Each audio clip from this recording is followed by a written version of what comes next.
Hi, you're in the garden with April. Welcome to the Chandler Community Education Garden at Veterans Oasis Park. And today we're going to be talking about seeding your plants indoors. The first thing you want to do is find out when to plant things indoors, when to start your seeds, and you can do that using a planting calendar, which you can find online. And those calendars will tell you when's a good time to do your seeds and when's a good time to do your transplanting. So if something has a tee for transplanting it the first week in November, you'll want to start your seeds in the weeks or month before, so you'll have it ready to transplant at that time. So another thing we want to talk about is how to seed indoors. And there's so many different ways that people do it. We do have different types of soil. We have regular potting mix, and it's got a lot of nutrients. And you'll see that in your potting mix, you also have all of these little white things. Well, that's actually, some of that is vermiculite and some other things in there. So that helps to get some of your air into your soil. And then you also have something like your sphagnum peat moss that's going to give you great aeration in your soil. And whether you're doing a mix or you're just planting straight in peat moss, depending on the plant, you can use this. The same with your vermiculite. You can get this at almost any box store, just like these other items. And you see it's just so light and fluffy. It allows for air and water to drain, and that's really important, having good drainage with your seeds too. So another item that some people put in when they start seeds is coconut coir. And I don't know if I'm saying that correctly. It's C-O-I-R. It is a great item to add into this. So a lot of people break this up really good and they put it in their soil mix. It adds a lot of drainage, and it's also going to compost in there and add nutrition to the plant.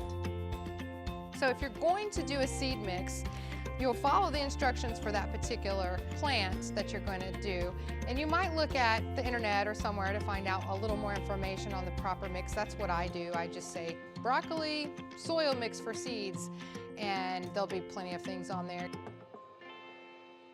So if you are super new to planting inside, you can even sometimes find these simple little tools here. They already have the seeds in there, and you just go ahead and place them down into a pot, and they should start growing for you pretty easy.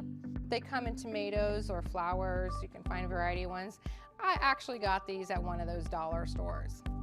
The other thing you can do is use some of these items over here. These are fabulous. You can buy the whole kit at most nurseries or big box stores. They're little pellets, and once you get them wet, they get bigger, and then all you do is keep this moist in here, and it will grow your plants great. It's like a little greenhouse. I have used these for some of my fall, winter vegetables, like getting all my lettuces and kales and broccolis. So if you want to use one of these, they do a great job.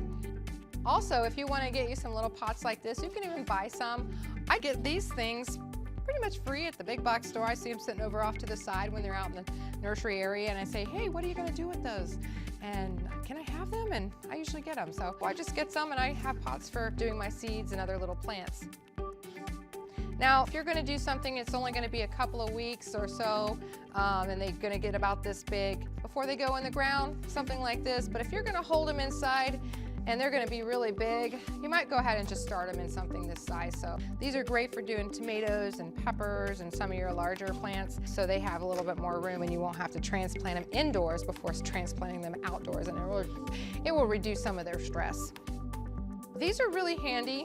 So if you use one of these, they're pretty great because you can plant the entire container. They're compostable. The trick is we're a little drier here in the low desert than other places that use these. So I always cut them open, and that way the plant can really get out where it needs to be, or cut little holes and so roots can get out as they need to, because they don't compost as fast here in our desert as they do in other climates. So I don't use these as much, but they are great, especially for beginners. Now we want to talk about a little bit about what we're going to plant. Look at the planting calendar. There's a ton of vegetables for your fall and winter garden that you can plant ahead of time. Into September, middle of October, so they're ready to go in the ground as soon as that heat wave is done for us. Flowers, you can go ahead and seed those inside and get those started, because it's nice to have your pollinators ready to go in your garden, attracting those butterflies and those bees so they pollinate all of the great veggies that you're planting. Now with your spring and your summer You have things like squash and zucchini and peppers and tomatoes. These are all great to start inside. January, February, check the packaging. Sometimes we've had some frosts that go into late February or early March, so you may want to hold up taking your transplants out during that time, because you can still transplant them in April, and so even if you get a late start, that's fine. Now there are a few things that we don't want to try and seed inside because they're not successful transplants. Garden beans and sweet corn and melons, they get overly stressed in the transplant process, so those are things that we may not want to try to seed inside, and just wait till it gets warm enough to plant them in the ground directly. So once you have the seeds planted in your small pots, you'll want to keep that soil moist. Basically, if you stick your finger in about a 1/4 inch and you don't feel moisture down there, you want to go ahead and water it. You don't want it to be sopping wet, you want it to be moist, a nice cozy and humid environment down in the soil for them. And then if you have something like this tray, they start drying out too much, then just add some more water and it'll siphon up into there. Now, when you have your seeds all nice and ready to go, a lot of people think that you need to have a ton of sunlight on them so they'll germinate and get ready.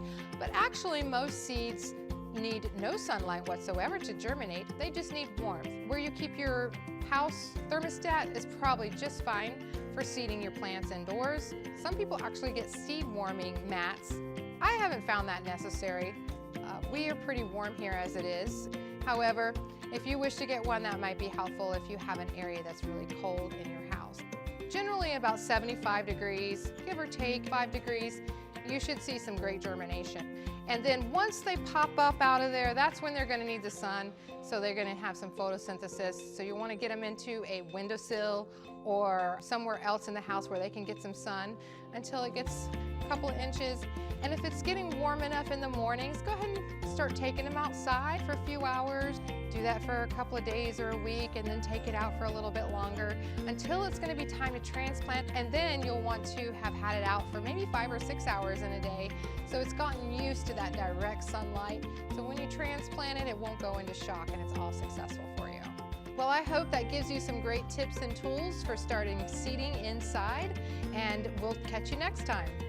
If you'd like more information about gardening or how you can volunteer here in our garden, contact the Environmental Education Center or check out Break Time for more details.